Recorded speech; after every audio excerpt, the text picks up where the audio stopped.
जंगे खंदक, जिसे जंगे अहजाब के नाम से भी जाना जाता है, ये घटना 5 हिजरी की है।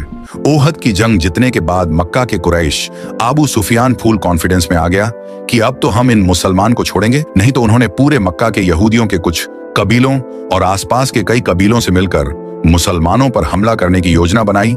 ये गठबंधन इतना ताकतवर था कि उन्होंने सोचा इस बार मुसलमानों को पूरी तरह से खत्म कर देंगे। अबू सुफियान 10,000 से भी ज्यादा की संख्या में मदीना पर चढ़ाई करने के लिए फौज लेकर निकल चुके, मगर मदीना में सिर्फ 3,000 मुसलमान थे और उनके पास न तो इतने हथियार थे और न ही इतनी संख्या कि वो इस विशाल फौज का मुकाबला कर सकें। तो जब रसूल अल्लाह सल्लल्लाहु ताला अलैहि वसल्लम को पता चला तो उन्होंने जल्दी एक मीटिंग बुलाई, जिसमें सबको पता था कि लड़ाई तो इम्पॉसिबल है, कुछ और ही करना पड़ेगा।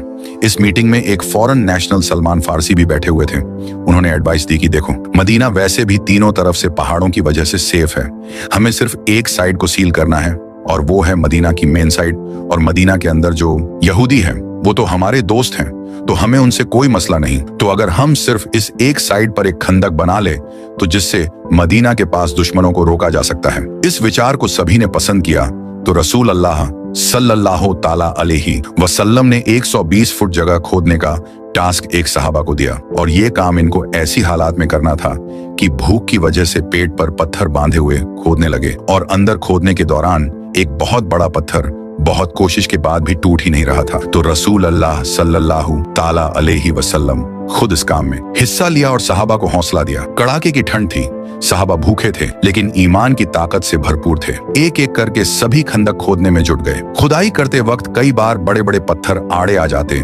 जब एक बड़ा पत्थर हटाने में परेशानी हुई तो रसूल अल्लाह सल्लल्लाहु ताला अलैहि वसल्लम ने दुआ की और अपनी छेनी से एक वार किया। इसी दौरान चिंगारियां निकली और रसूल अल्लाह सल्लल्लाहु ताला अलैहि वसल्लम ने फरमाया, मुझे शाम सीरिया की फतह नजर आ रही है। इससे सहाबा के हौसले और भी बुलंद हो गए और इन टोटल मुसलमान ने बहुत ही कम आवर्स में मदीना की नॉर्दर्न साइड पे 6 किलोमीटर की रेंज बना दी। जब दुश्मनों की फौज मदीना के करीब पहुंची तो उन्होंने देखा कि एक गहरी खाई उनके और मदीना के बीच है। वो सोचने लगे कि ये खंदक कैसे पार करें। उनके पास न तो इस तरह के हमले का कोई तरीका था और न ही इसकी उम्मीद की थी। ये खंदक उनके लिए एक रहस्यमयी दीवार बन चुकी थी। उन्होंने कई बार इसे पार करने की कोशिश की लेकिन मुसलमान पहरे दे रहे थे और तीरों से हर हमले को नाकाम बना रहे थे। दोनों फौजी सामने बस दूर से एक दूसरे को देखने लगी। मुसलमान बैठे हुए थे, कोई टेंशन ही नहीं। अगर कोई उनके फौज के सामने आता तो मुसलमान उसको तीरों से मार देते। काफी दिन यही सिस्टम चलता रहा और आखिर काफिरों के एक ग्रुप को गुस्सा आया और उन्होंने किसी तरीके से उस स्ट्रेंथ को क्रॉस करके अंदर घुस गए। लेकिन हजरत अली ने जाके उनकी लीडर को मार दिया और वो सारे वापस भाग गए। अब ऐसा लग रहा था कि मक्का वाले जंग हार रहे हैं, लेकिन यहाँ अबू सुफियान ने एक बहुत जबरदस्त गेम खेला और एक आर्डर भेजा। यहूदियों के पास मदीना के अंदर तो हम नहीं घुस सकते, लेकिन मदीना के अंदर जो यहूदी है उनको मुसलमान कभी अच्छे नहीं लगता उनको। अगर हम किसी तरह कन्वेंस करें और वो मुसलमान के घरों में उनकी औरतें और बच्चों पर हमला करें तो मुसलमान को जरूर पीछे हटाना पड़ेगा और हम इन पर हमला कर देंगे। और यहूदियों ने डायरेक्ट हाँ कर दी और सारे मोहल्ले के यहूदी जो मुसलमान के साथ थे आहिस्ता आहिस्ता मदीना के अंदर सहाबा के घरों को रेड करना शुरू किया। मुसलमान अब इस टेंशन में पड़ गए कि वह अपने घरों में अपने औरतों और बच्चों को बचाए या मक्का वालों की फौज से इधर लड़े। ये बहुत ही 10 सिचुएशन थी। तो आप सल्लल्लाहु ताला अलैहि वसल्लम ने कहा, मदीना वालों के घरों को बचाने के लिए सिर्फ एक ही रास्ता है कि हम काफिरों के एक ग्रुप से डील करें कि हम इनको हर साल मदीना के खेतों में जो क्रॉप्स होती है उनका 3rd हिस्सा इनको देंगे। लेकिन सहाबा ने कहा कि अगर ये अल्लाह की तरफ से है तो बिल्कुल डील करते हैं, लेकिन अगर आप हमारे बच्चों को बचाने के लिए इतनी बड़ी कुर्बानी दे रहे हैं तो ऐसा ना करें, हम आखिरी दम तक लड़ेंगे। इतने टैंक सिचुएशन की मुसलमान बिल्कुल हौसला हार रहे थे। तभी कहानी में एक बहुत बड़ा ट्विस्टर आया और एक बंदे की एंट्री होती है जो काफिरों की फोर्स से सामने आया और उन्होंने कहा कि मैंने इस्लाम काबूल कर लिया, लेकिन इस बात का किसी को नहीं पता।